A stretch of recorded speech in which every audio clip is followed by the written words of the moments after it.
ఈ కూటమి ప్రభుత్వం సంవత్సర కాలం విజయవంతంగా జరుపుకున్న సందర్భంలో శుభాకాంక్షలు తెలియజేసుకుంటున్నాను.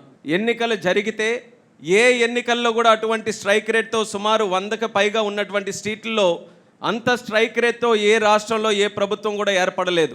మన దగ్గరే 94% స్ట్రైక్ రేట్తో కూటమి ప్రభుత్వం ఏర్పాటు చేసుకున్నప్పటికీ కూడా ఆ రోజు గెలిచిన తర్వాత సిచ్యువేషన్ చూస్తే అంత పెద్ద స్ట్రైక్ రేట్తో మనం గెలిచినా సరే శుభాకాంక్షలు అనేది మనం అందరం కూడా ఒకరికొకరు చెప్పుకునే పరిస్థితుల్లో లేవు. 5 సంవత్సరాలు ఈ రాష్ట్రం అనుభవించినటువంటి కష్టాలు చూసి అందులో మమేకమవుతూ మనం కూడా పోరాటాలు చేసి గెలిచిన తర్వాత ప్రతి ఒక్కరిలో కూడా ఒకే ఆలోచన కనబడింది. తిరిగి ప్రజల దగ్గరికి వెళ్ళి వాళ్ళ కష్టాలని ఎంత తొందరగా మనం అందరం కూడా ఆ సమస్యల్ని పరిష్కరించుదామని ప్రజలకి భయాందోళన నుంచి మళ్ళీ తిరిగి సామాన్యమైనటువంటి జీవన శైలిలో తీసుకొని వచ్చే విధంగా రాష్ట్ర పరిపాలన మళ్ళీ గాడిలో పెట్టుకుంటూ మనం ముందుకు నడిపించాం. ఆ ఆలోచనతోనే ఈ సంవత్సరం పాటు కాలంలో అనేక విజయాలు మనం సాధించాం. రాష్ట్ర ప్రభుత్వంతో పాటు కేంద్ర ప్రభుత్వం కూడా ఎన్డీఏ 2 దగ్గరలా డబుల్ ఇంజిన్ సర్కారు ఉండడం మన అందరికీ కూడా ఒక అదృష్టంగా మారింది. ఎన్నో సంవత్సరాల నుంచి రాష్ట్ర విభజన జరిగిన తర్వాత అన్యాయం అయిపోయాం. ఎన్నో కార్యక్రమాలకి మనకి పరిష్కారం దొరకట్లేదు.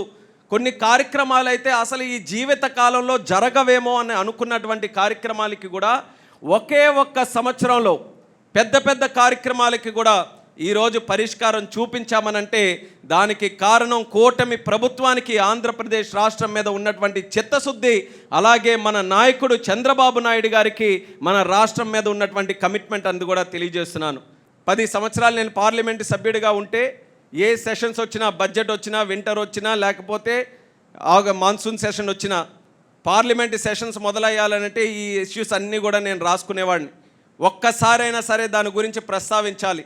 రైల్వే జోన్ గురించి, వైజాగ్ స్టీల్ ప్లాంట్ గురించి, క్యాపిటల్ గురించి, బైఫర్కేషన్ తాలూకా ఇష్యూస్ గురించి మాట్లాడాలని గత 10 సంవత్సరాలుగా ఈ ఇష్యూస్ అన్నీ కూడా ఎలైవ్గా ఉంచామనంటే దానికి కారణం మన తెలుగుదేశం పార్టీ అనేది కూడా ఈ సభాముఖంగా తెలియజేసుకుంటున్నాను.